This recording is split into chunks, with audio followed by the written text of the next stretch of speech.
everybody, and welcome to AiArthritis Voices 360. This is the official talk show for the International Foundation for Autoimmune and Autoinflammatory Arthritis, or AiArthritis for short. My name is Leila P.L. Vallette, and I am the Health Education Manager here at the organization and person living with lupus, lupus nephritis, and Sjogren's disease. I'm joined here today by two amazing advocates, Estela and Kerry. They've both been co-hosts for the past few years and have a lot of amazing things that they also do on their own. So we are so grateful to have them here with us today. Estela, did you want to go ahead and introduce yourself? Yes. Hello, everyone. I'm Estela Mata from Looms for Lupus. I'm one of the co-founders and also support group facilitators and president of Looms for Lupus. I'm excited to be here with my AiArthritis family to talk about, things that impact us. I was just recently diagnosed with rheumatoid arthritis, and I have family members with autoimmune and arthritis conditions. So I'm excited again to be here. Thank you for inviting me and including me in this amazing recording today. Awesome. And Kerry? All right. Hi, everyone. I'm sorry that I can't be on camera right now, but apparently technology thinks that I have a face for radio. But I am Kerry Wong, also known as the butterfly of Float Like a Butterfly. I have what my rheumatologist calls autoimmune soup, which is a combination of some sarcoidosis, which is a rare inflammatory disease that affects my joints as well as a whole lot of other systems. And I also have rheumatoid arthritis and Sjogren's, and like most of us, a laundry list of other things to go along with. I am a writer and a patient advocate. I currently have a regular column on a site called Sarcoidosis News. It's also called Float Like a Butterfly.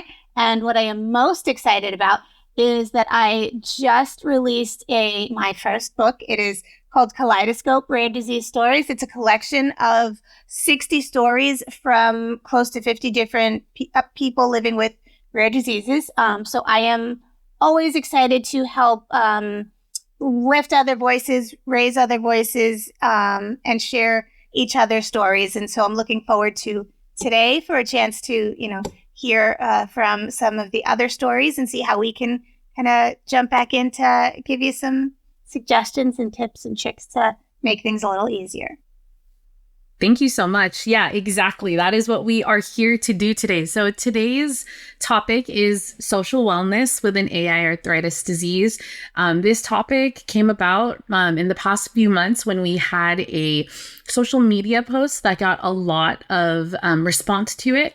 If you all keep up with our social media, you might see that every week we post a community question to gauge the community's input on different aspects of life having to do with AiArthritis diseases. And so this post in particular asked about social life and AiArthritis disease. And there was an overwhelming response that social life is deeply impacted by our diseases. And it really is affected in many people's lives that do have our diseases. So we wanted to talk today about the importance of social wellness, what that means, and how we can have some tips, tricks, modifications in order to make sure that we are still socially fulfilled, even though there may be some barriers to that. So we're going to go into that. We can start by just first telling you all what social wellness is. And so according to Northwestern University, social wellness is defined as developing a sense of connection, belonging, and a well-developed support system. And so, you can only imagine that for the average everyday today person, it is important to have social wellness, but even more so for those that may have our diseases. And so also, why is social wellness important? According to the University of Omaha, maintaining an optimal level of social wellness allows you to build healthy relationships with others. Having a supportive social network allows you to develop assertive skills and become comfortable with who you are in social situations. Surrounding yourself with a positive social network increases your self-esteem, and social wellness enables you to create boundaries that encourage communication, trust, and conflict management. Having a good social wellness is critical in building emotional resilience. As you can see, all of those things that are important for those just in general with social wellness are even more so important for those with our diseases, because we do need support. No matter if it's physical support, emotional support, financial support, we do need support from our support system every once in a while or every day, depending on how much you might need. But being able to communicate that and feeling comfortable, like it says, to be assertive and letting people know what you need is important. So practicing that on an everyday basis is important to when you do need that in a more serious situation. So I think that was a really good explanation and definition of social wellness. Do either of you have any more input on that? Yeah, I think what I think is really important, I want to touch on something that was included in that University of Omaha explanation is surrounding yourself with a positive social network increases your self-esteem. And I think that idea, that social network, is what is so important for us, and quite literally the social network. If you remember the old film, that was what Facebook was originally referred to as, and it's all social media, whether it's Facebook or Instagram or whatever other, TikTok or whatever it is that you're using. We often hear, about the dark side of the internet or the dark side of, social media. There's so many problems here and there. But what is really, really so important is that, especially for those of us with AiArthritis diseases, that social media, that presence there, that community that we can find there is something that can really help us keep going when we are not able to go out and, especially if we're not able to work because of our conditions, we're stuck at home, especially if our symptoms keep us down a lot. We're stuck at home, and it's really, really easy to just become isolated and depressed. And so what is the greatest gift to all of us is the ability to find each other through the internet, to find other people living with the same kind of diseases, other people dealing with the same kind of problems, because we can build such strong relationships there that they really can be life-saving, life-altering, comforting, and can just do so much for us in so many different ways. And I think that we really need to give things like social media the credit for the great things that they do, even though we often hear about the problems that we have from them. And for me, I like that, Kerry. I like that you're talking about, like, one of the aspects of like social wellness, right, is that connection that people find in social networks, whether it's Facebook, Instagram, Twitter or X now. But really, when you're looking at, to me, when I think of social wellness, it's really, something that is vital for all of us, right? It's the ability to be able to connect with everyone or with others and form those relationships that you need. Now, some people may think that this social wellness is can come from, or this social connection or these relationships can come from family members. That's not always the case. Not everyone has family members, and others that may have family members, they're not as supportive and they're not connected and they don't have that. So I think it's looking at just basically the connection that you have with others and that relationship that you form, and not only fostering that meaningful connection, but also having it impact our relationships or our lives, both mentally, spiritually, and physically. And what do I mean by that? I mean, connecting with someone that provides us that support, right? So for me, I'm also, besides being a patient advocate and also living with a condition, I'm the number one supporter for my sisters, for my mom. And, our relationship is amazing because I'm able to understand them. I'm able to learn from them, and I'm able to support them. So whether that's with a simple hug, and that's the physical touch that I'm talking about, the emotional support is anytime that they need me, they can just call me and I will pick up, or that's spiritual, where I will go to church with my sister. So I feel like, these connections, again, are vital. So whether I connect with someone on social media and I'm able to relate to them, or they're able to relate to me and provide that support. I think overall, social wellness is that connection, whether you're family or friends or just simply someone living with similar chronic and or autoimmune or arthritis or arthritic conditions. Absolutely. I think that you both made amazing points. I think obviously after the pandemic, we've learned that technology is our biggest tool, especially with patients with AiArthritis diseases. I think that us having to lock down really made sure that we knew that connection can be formed in other ways. So I'm very glad that that has become more of the normal for the whole world and not just AiArthritis patients, so that it can be accommodating for us to be able to make connections that way if that's how we prefer. Of course, in-person connections do sometimes hit a little different than, seeing someone on a screen, but that doesn't mean that those relationships aren't just as meaningful as the ones that you also have in person. So I think that's also is something that I've noticed, that even if you are mostly just talking to someone through the screen, that doesn't really mean much as long as you both are genuine in your connection and making the effort to have that relationship. I think that you can definitely get support through technology and social media and things like that as well. So I wanted to maybe talk a little bit about our own social lives and how we deal with being able to make sure that we have that social wellness. I know that for a lot of us, we may tend to go and actually physically hang out with people. It might be far and few between, or it might be something that you don't even think about, that you're like, oh, this is a part of my social life and my social wellness. So I would love to open up the conversation to either of you to start talking about how you approach your own social life. Okay. So it's funny when we when I first saw that we were going to do a show about this topic, what immediately popped in my head, and I just had to laugh, is that, it's got to be maybe 6 or 7 years ago. I saw a post on Facebook. Somebody had posted something. It said, "You are the average of the 5 people you spend the most time with."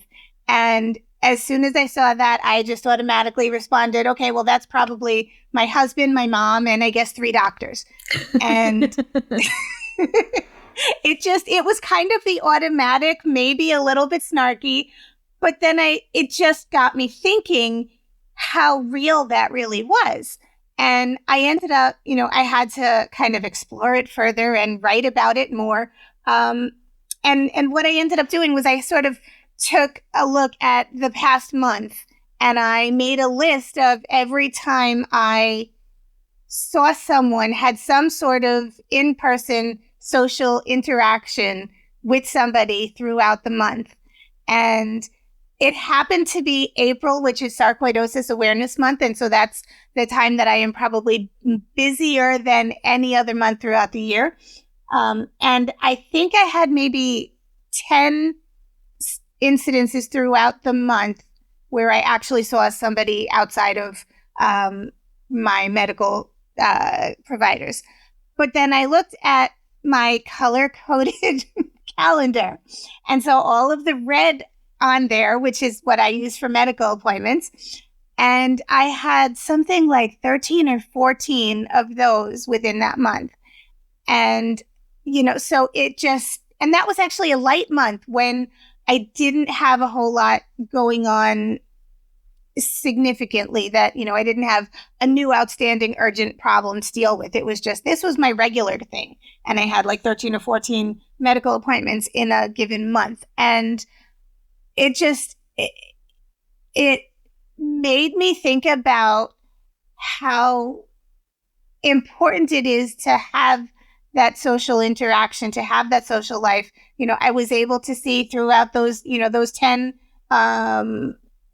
activities included seeing my mom for Mother's Day and my mother-in-law for her birthday.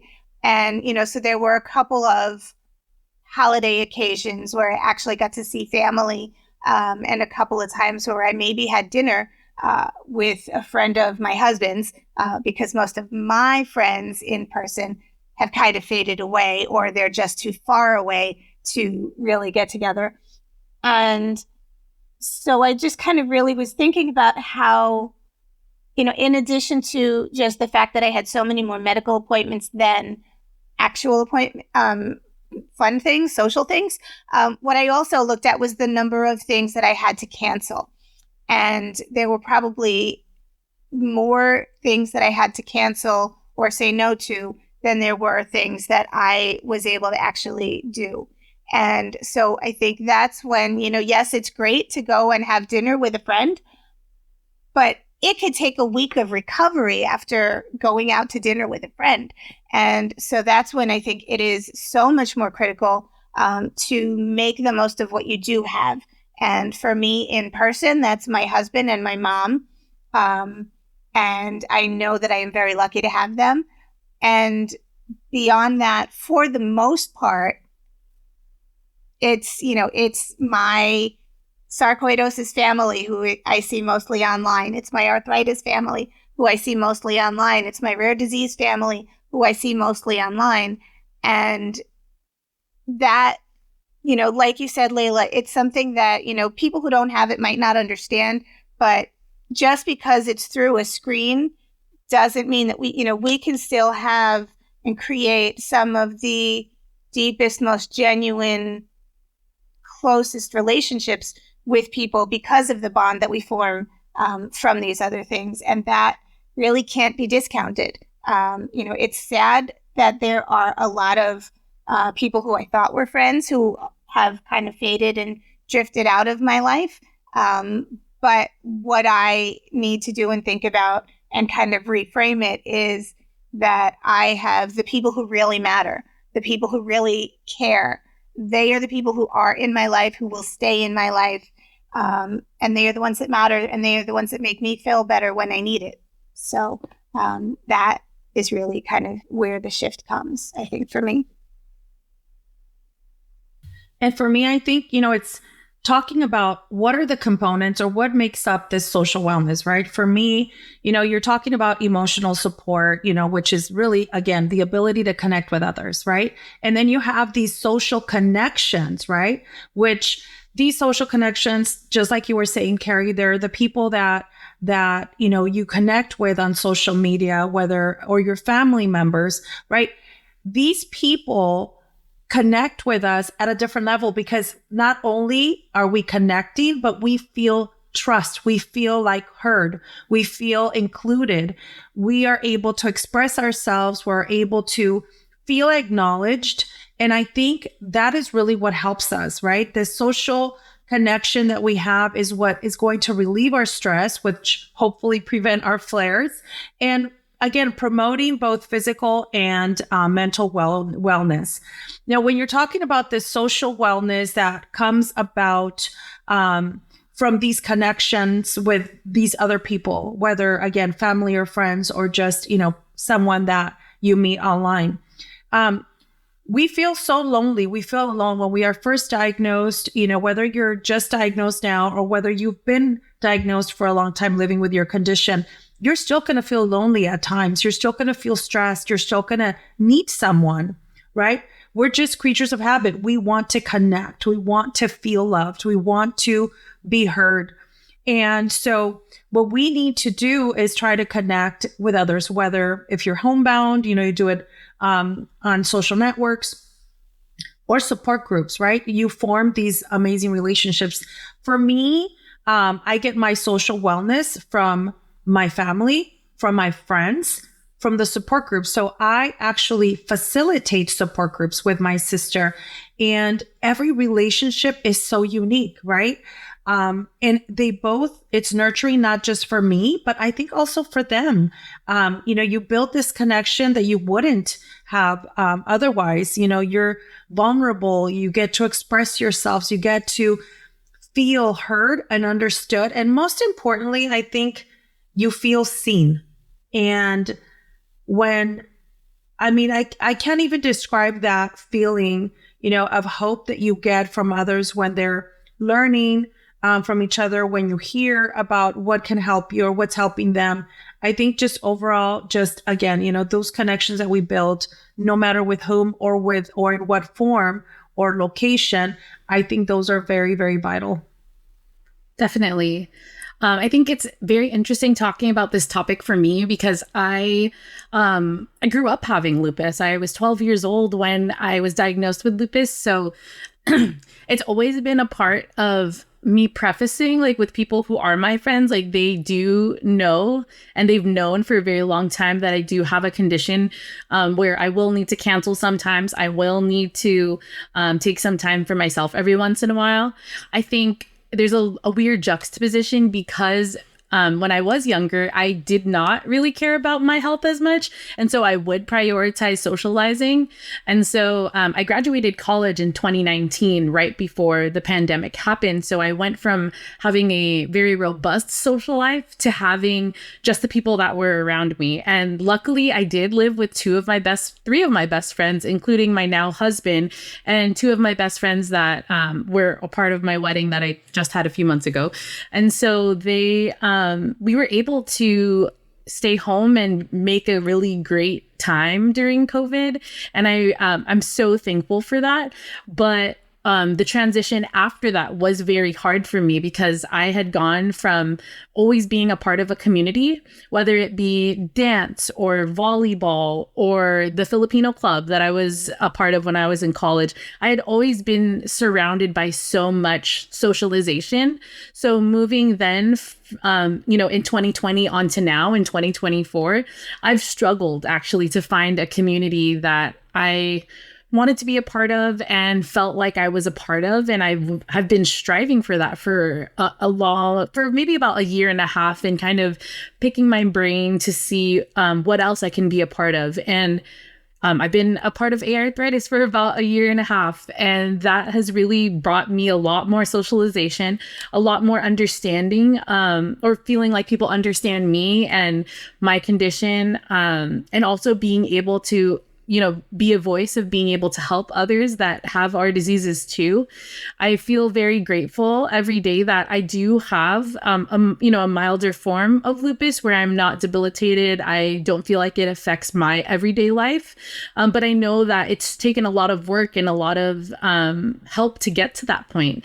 So I still make sure that I keep the time for myself. I probably only go out and go hang out with people once or twice a month. We really, stay in the house a lot. But I'm also lucky that my best friend is my husband. So we socialize with each other all day, every day, and have so many things to talk about. Also, during my wedding, I was able to revive my friend group of our middle school friends. So I have a little group chat that's been going on ever since January. We check in with each other every day and keep each other accountable for the different goals that we have right now. So I feel like that's been very helpful for me. And just in the past 2 months, I've been very active on TikTok. Some of you who may have seen previous episodes, but I recently got vertical sleeve gastrectomy surgery in June of last year. And I did not know until recently that the weight loss surgery community on TikTok is huge. So I have been jumping into TikTok lives with a lot of different people who have gone through this surgery and talking about all the different lifestyle changes that we've had to make. But I've additionally, on TikTok, you can have a little screen name that kind of explains what your page is about. So mine says Lay, VSG, and lupus. And so whenever I go live on TikTok, I've been able to find 3 other people that have also had the same surgery as me and have also had lupus. And so I've been able to find such a very niche category of people on that app, but it made me feel seen, and it even more so made them feel seen because I was the one going live, talking about my experience, answering questions and things like that. So that has also really made a big deal in my social life so far. So I've been striving to find a community, and I feel like I'm kind of getting there. I eventually do want to get back into dance and things like that. But for now, in the interim, I feel like this has been a really good option for me to get the socialization and meet new people. And I think one thing that we should also hit on is how hard it is to put yourself out there in order to find these relationships sometimes. Like, I post on social media, Kerry posts on social media, and so does Estela. But even just to find the right audience and get the right people to see your posts sometimes can be hard. So how have you all put yourself out there to make those connections online and kind of further that relationship? Because I think that might be something that our community would really like to know. I mean, I'm a naturally extroverted person where I do like to put myself out there, but there may be people out there that aren't necessarily like that. So what kind of advice can we give to those people who are looking for social connection but don't really know where to start? I mean, I can start. One of the things, and kudos to you, Leila, because I have been following you on TikTok, and I think it's amazing that you're putting yourself out there and sharing your experience, because the one thing that we're talking about here, right, is about connecting with others that may feel alone, or even for yourself if you're feeling alone, right? We seek that connection. And I think, putting yourself out there, it's that vulnerability that we have, right? And I think that's what you could see that through you. So you're being vulnerable, but you're also being you're empowering yourself and you're empowering others to let them know that it's okay to not be okay and to be vulnerable and to talk about these things that not everyone talks about, right? Not everyone talks about their chronic conditions. Not everyone talks about personal life experiences with surgeries or procedures because, it could be taken a whole different level. At a whole different level, it could be a positive thing, and it could also turn into a very negative thing very quick, right? And you have all these judgments. So for me, I think the one thing that I would recommend for everyone is to have that balance, right? To be able to feel, seen and heard, and to be able to share and connect with others, but also, prepare yourself when you're exposing a lot of things that you may not want to get any negative criticism or feedback from, and limit yourself and what the responses that you give back to those negative comments, right? Because that could be also hurtful. So you don't want to overwhelm yourself. So I think balance is a good thing. And then also learning about, recharging and taking time off of these social networks or just social connections. Leila, you mentioned you have taken time off. Sometimes you're very active and then you take a month off, or we have to look at those things, what is best for you, right? I'm very extrovert too. I could talk to everyone and anyone, but I don't share everything on social media. I don't. There are things that I do keep private, but anything that has to do with me helping others or sharing an experience about something that I know can help someone else, I put myself out there. But when it's something super personal, I don't. So having that balance is critical. I'd say I definitely agree that balance is very, very important. And there were actually a couple of things, Leila, that you mentioned that I think also are worth noting. One is that you said you had lupus since you were a child. And so you grew up with this chronic illness, and how much you told people or didn't tell you prioritized your social life when, not thinking as much about health. But you've grown up with this. And so I think in some ways you've kind of had a chance to sort of learn the ropes or adjust and adapt to what makes you comfortable, perhaps for a longer period of time. Whereas, and Estela, I'm not sure if you were diagnosed when you were younger or not until later, but for me, everything started when I was in my early 30s. And so the whole idea of, what was a social life, what was my social life, and how I interacted with people was just an entire world of difference. And I was a very social, overactive, super, I worked 1 million hours a week and volunteered 1 million hours on top of that. And, somewhere in between, found time to, go out with, for happy hour after work and all those other things. And then when I was still working, but I was getting sicker, and especially during the years when I didn't really know what was wrong with me. I knew it was something, but I couldn't get my doctors to figure it out. It was a lot harder for me because I didn't have I didn't even have the answer to say, oh, well, I can't do that, or I'm really tired. I have this condition and that's what is affecting me. And so I hope you'll understand, or, some other version of that idea of a statement. I didn't have that. And so people just saw me go from someone who used to do everything and go everywhere to someone who did less and canceled more.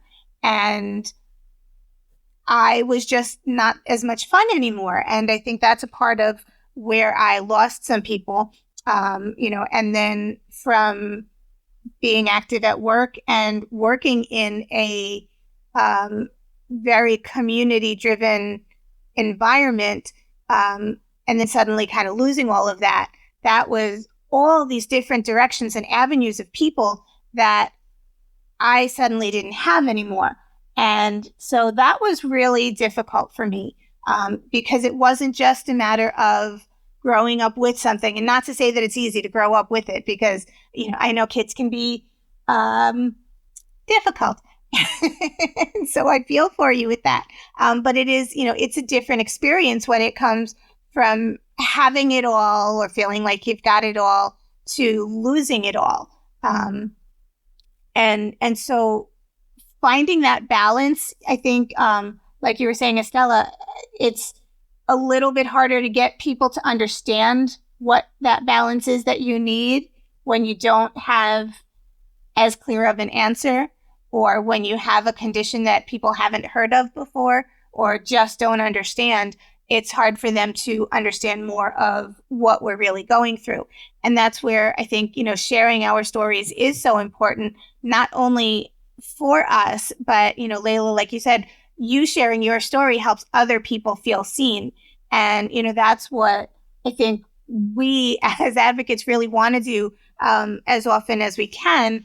But Estela, like you said, there does need to kind of be that boundary. We all need to be able to have a healthy boundary.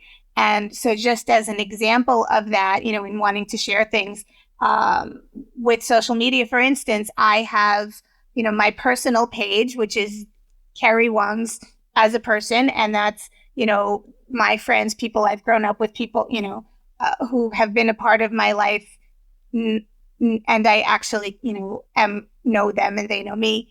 And then I have my public Float Like a Butterfly page. And that's where I will post all of the chronic illness related activity, the social media. I mean, the rare disease information, the advocacy activities, all of those things will go on my public page, because that can reach a wider audience. But if there's something that not everybody needs to know, then that can go on my personal page. And if it's really something not everybody needs to know, then of course that's not, getting posted on social media anywhere. But I think, having those kind of separations helps to, kind of have boundaries of how much you're willing to allow in and how much you're willing to allow out of your inner circle. And that's something that, we all kind of have to figure out individually based on what we're comfortable with. And I know there's just one other thing that I wanted to touch on. Leila, you also mentioned that it was, a little difficult when, or finding new groups when, after being shut down during the height of the COVID pandemic and then getting back out into the world again, you kind of have to like refigure where you belong.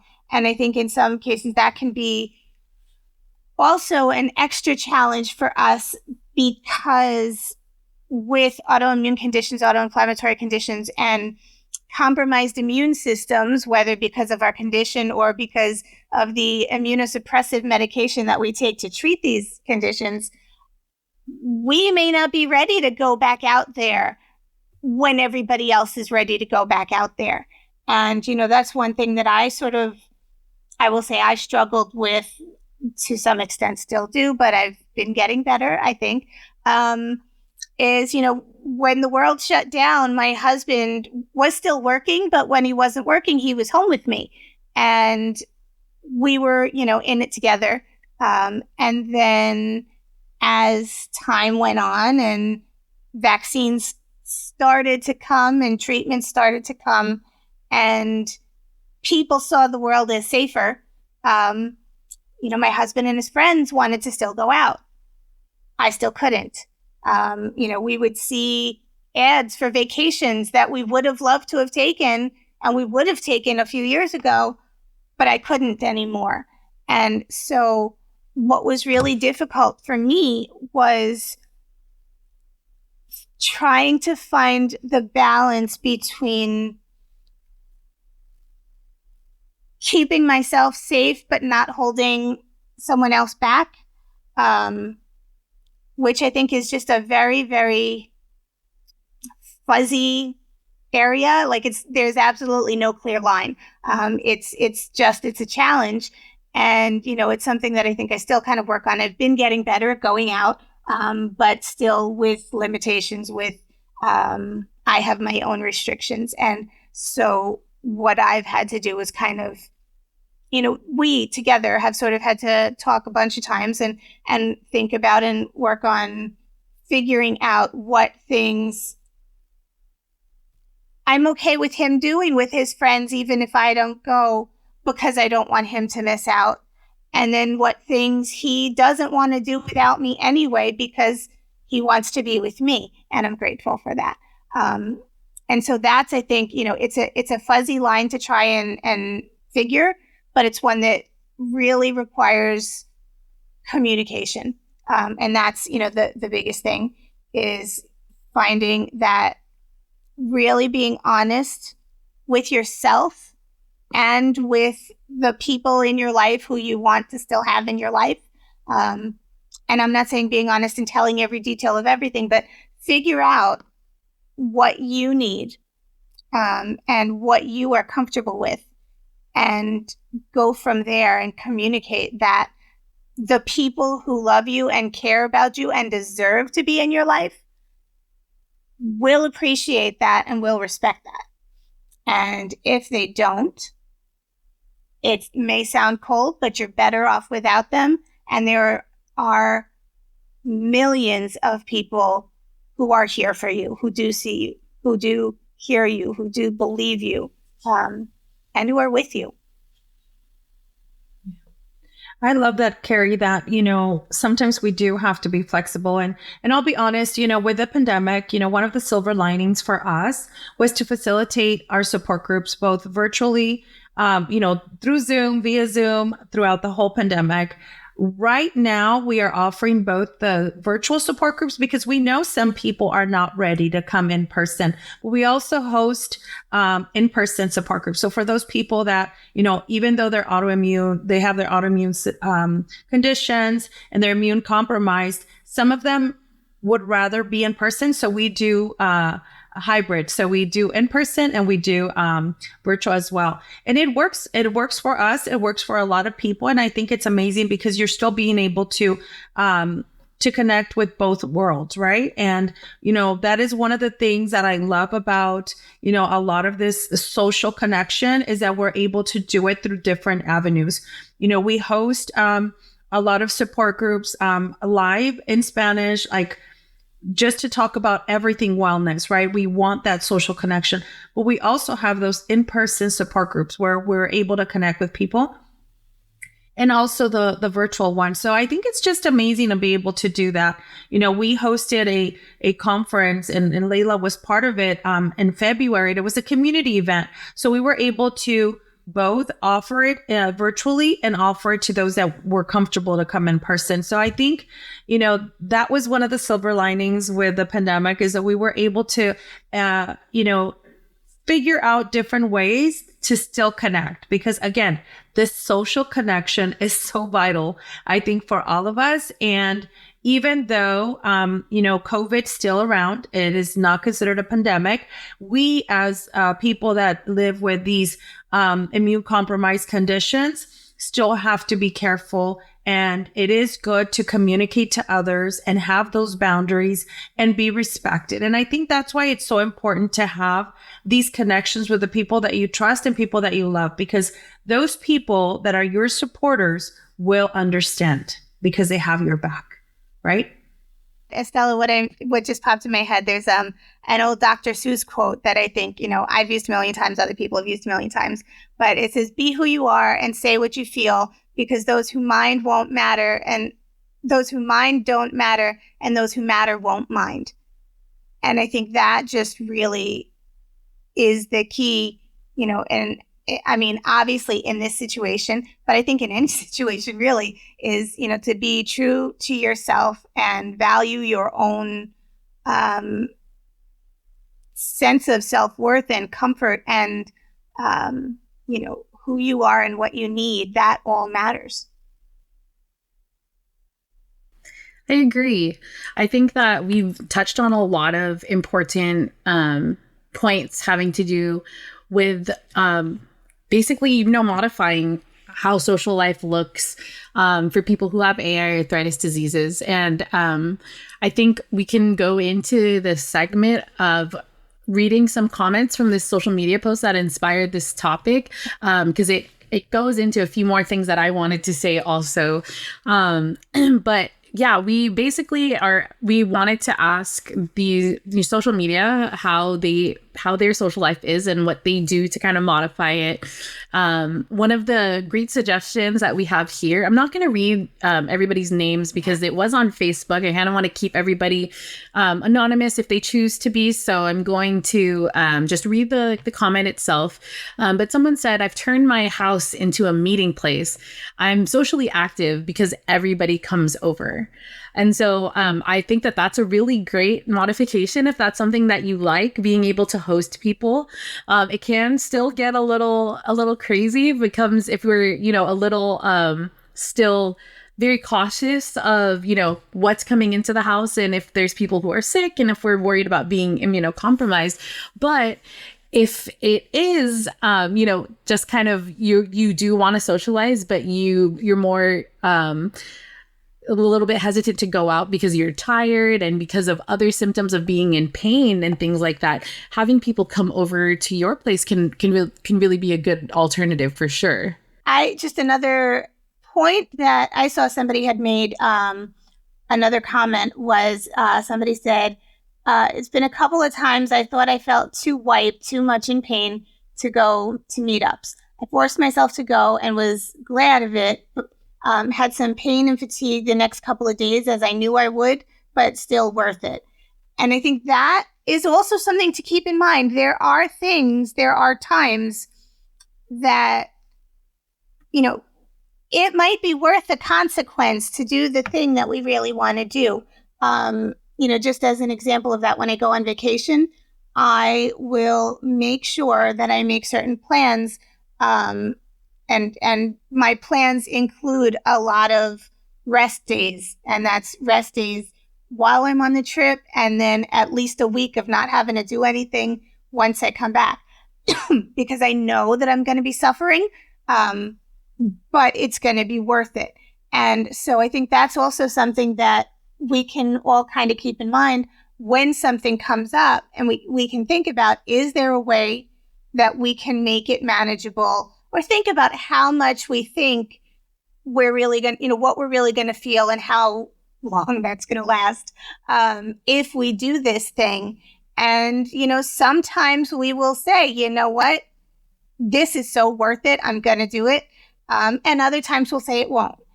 Just like that second piece of chocolate cake, if we think about whether it's worth it or not, then that can make it a little bit easier, whichever decision we make.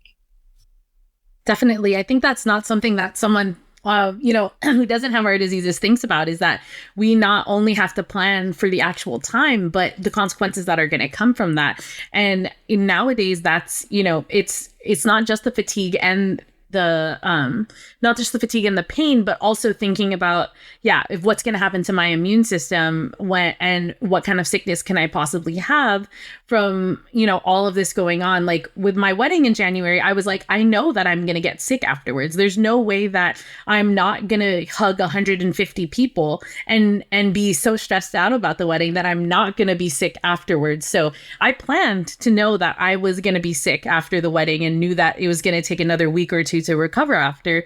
But that's things that you have to account for when you're making these plans, whether it be going to Disneyland, going to a concert, whatever that may be.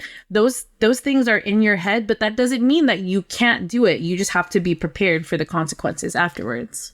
Yes, and I think, when I was reading the comments on that post and, you read so many people, like some of them were short, some of them were, were like explained more, right? But a couple of things that I was reading through is like, what social life, I don't have that, or I'm always canceling and all of that. And I think the one thing we have to just remember is, we get it. Like for me, when I was reading, I'm like, I get it. Because why? My sister has lived with autoimmune conditions. She has RA, she has lupus, and so many others. And, me just recently being diagnosed with RA, but also having to live with fibromyalgia and having to be flexible is one of the things that we have to be okay with, right? It's that flexibility and be okay and forgiving to yourself, right? So it's okay to cancel the plans that you already had. It's okay if you need to reschedule because you're not feeling well.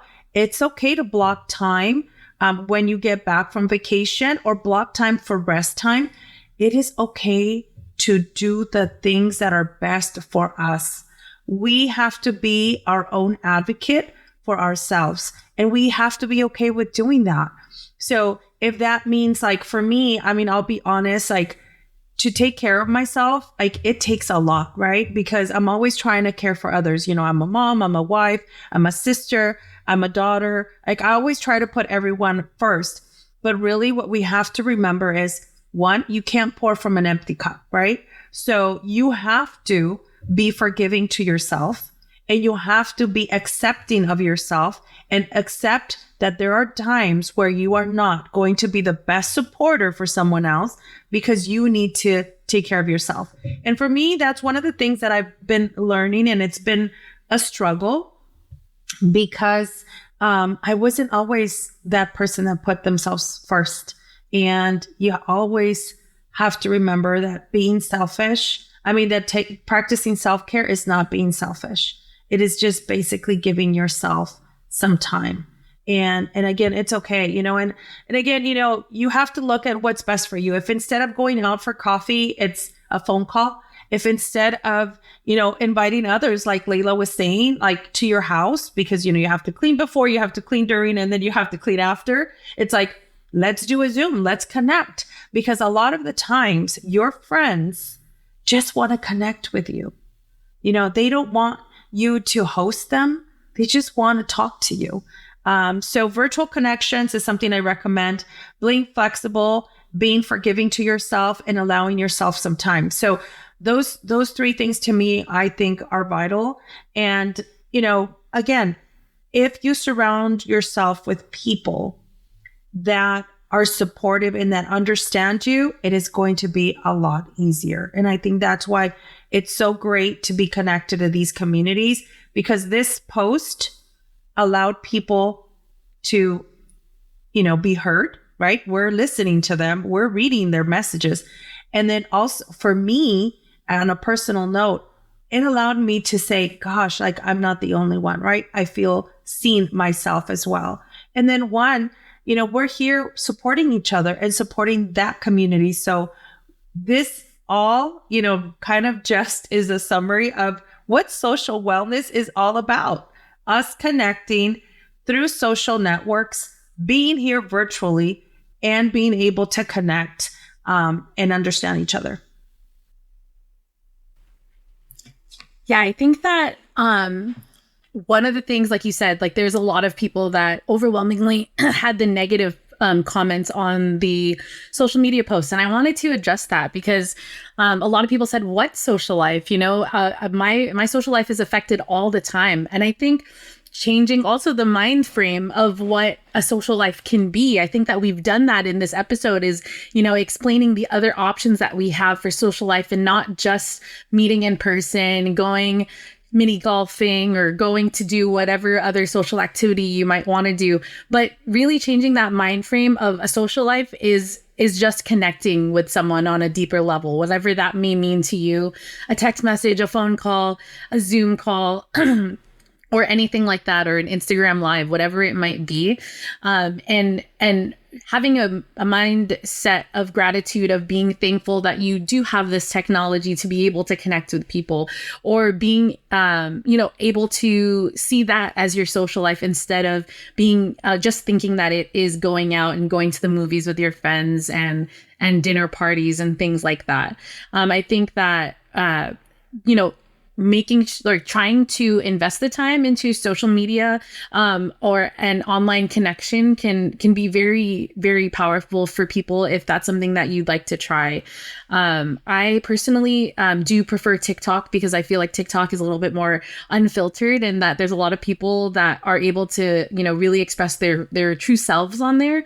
Sometimes, for the younger generation, for millennials and Gen Z, it can be Instagram is an ideal life and everybody is perfect and beautiful and all of that on Instagram. And that's what I kind of see from social media, and that TikTok is a little bit more raw and unfiltered in real life. So and it's not just the younger generation that's on TikTok too. I think a lot of people have that misconception of TikTok, but I interact with loads of people that are older than me, that are in their 40s, even in their 50s, looking for social connection online on TikTok. So if that's an avenue that you in particular might not have explored yet, if you just go on there and look for the community that you're looking for, search any keywords, you might be able to find people that are, looking for connection as well. So that's kind of one of my suggestions is maybe trying a new social media platform that no one knows who you are. And if you're genuinely, kind of afraid to put yourself out there in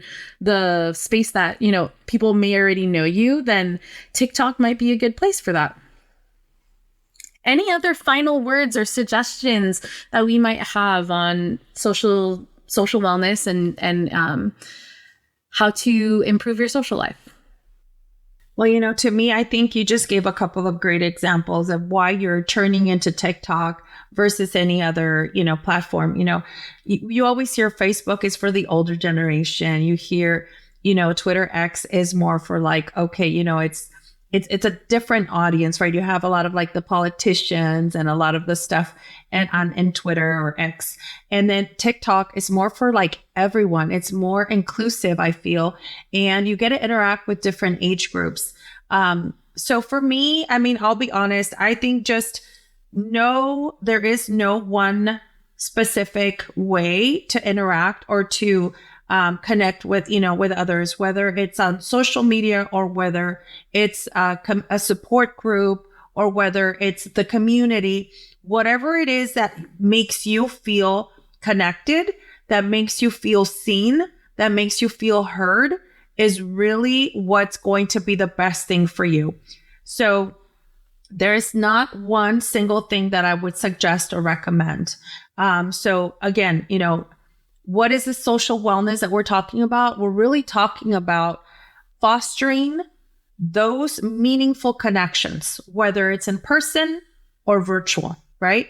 And it is utilizing these connections to impact both our mental, our emotional, and our physical health. So, look, whatever makes you feel good, whatever makes you feel connected, seen, and heard is really what I recommend for everyone.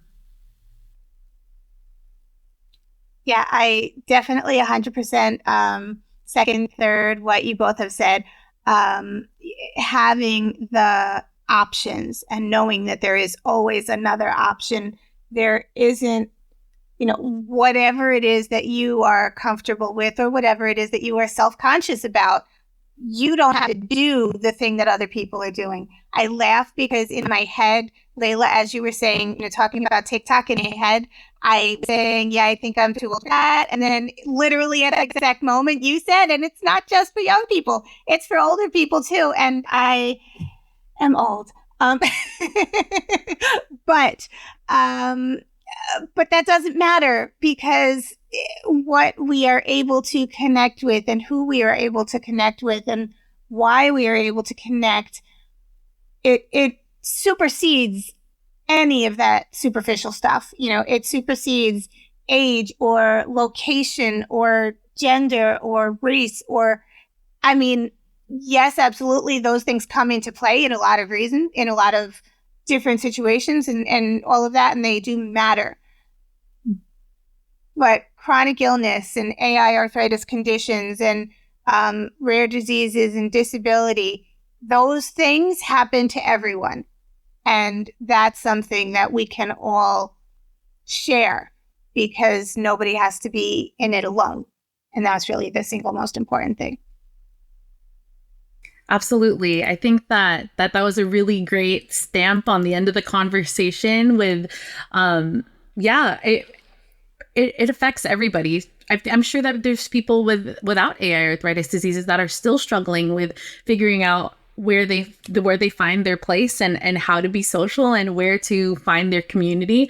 And so that's not something that we have to, think that it is, there's some extra barriers for us, but we're all still, lifelong learners of trying to figure out what's best for us and trying out new things and, finding that peace, whatever may bring us peace. So thank you both again for being here and having this conversation with me today. I feel like it was a great conversation, and there's some really good things that people can relate to that we talked about. So I thank you again both for being here today and being involved in the conversation. I'd love to give you both again the chance to shout out anything that you're working on. Let us know where we can find you on social media and connect with you there. If Estela, you wanted to start. Yeah, I can start. So again, I'm Estela Mata from Looms for Lupus. I also, co-host a lot of the support groups or facilitate the support groups with my sister, Juana. We provide support not just for those living with autoimmune conditions like lupus and overlapping conditions like fibromyalgia and mental health, but we also provide support for caregivers. We provide these services both English and in Spanish. We have toolkits to help you, continue to thrive despite living with these conditions. And I think most importantly, we have support groups, both virtual and in person. We host conferences, symposiums, both virtual and in person. And I just want everyone to know that even if you don't have the conditions that we're talking about, right? We're encompassing so many autoimmune conditions and overlapping conditions. We are connected, right? We're a community connecting others together. So just here, even if you don't have the conditions that we mentioned, we can connect you with others. And I think this is why I love working with AI arthritis, is because we are really, all of us, working together to making a better community, a better resource, creating resources for everyone. And, just remember, we're really just knitting a community of hope, and we're here. You can find us at Looms for Lupus on Facebook, on Twitter, on YouTube, on X. And if you are Spanish speakers or someone that speaks Spanish, my sister has her TikTok account. We have our personal accounts, but everything you can find under our link tree, which I think you're going to post, Leila. Everything there. We also have a consulting company called Mata Advocacy and Support. And we realized we were reaching to more than just lupus, more than just fibromyalgia, more than just the caregivers, and which is why we launched that. So if you want to book us for any speaking engagements, we're available to do that as well. But we support, we advocate, and we empower those living with these conditions. So I hope that, we were able to give you a little bit of insight and connect with you all. Thank you. And Kerry? Well, how am I supposed to follow that? But okay, so I'll try and keep it quick. So again, I am Kerry Wong. You can find me. I am also known as the Butterfly from Float Like a Butterfly is what I kind of do most of my advocacy under. And just a quick spelling note on that butterfly. I am from New York, and so I spell it like we say it, and that's BAHFLY. And so you can find me at Butterfly K on pretty much all of the social media. And you can see the social media, all the links on my link tree at Butterfly K as well. And again, like I said earlier, what I really always want to do, my goal in kind of every direction is to help people living with these conditions to feel seen, to feel heard, to feel understood, to feel believed, and to know that you are not alone. And along with that, to kind of help educate the people around us, to let them get a better understanding of what it is that we're living with and what it is that we're going through. And so I mentioned earlier, I have a regular column at Sarcoidosis News. Column is also called Float Like a Butterfly. And I am super excited to share. Once again, I just published a book called Kaleidoscope Rare Disease Stories. And that is really just exactly what I'm trying to do is elevating other voices to share more stories, to reach more people. And, that is just, I think it's one of the most powerful things that we can do is to share our stories and build those connections. And so this book is available on Amazon now. And it is also going to be a series with the next book, not starting it yet, but keep your eyes out for. The next book is going to be a kaleidoscope of invisible illness stories. And I know that just about everybody who is watching this or listening to this knows where we're coming from with that. And so again, it is, the kaleidoscope stories will be sharing voices and sharing stories because what you say matters and you all have a story to tell. And more than that, there are so many people out there who need to hear it. And I'm trying to help with that. Thank you, Kerry. We really appreciate that. And you can find AiArthritis on all social media platforms at AiArthritis. You can find me on Instagram and TikTok at lupus.lifestyle.lay.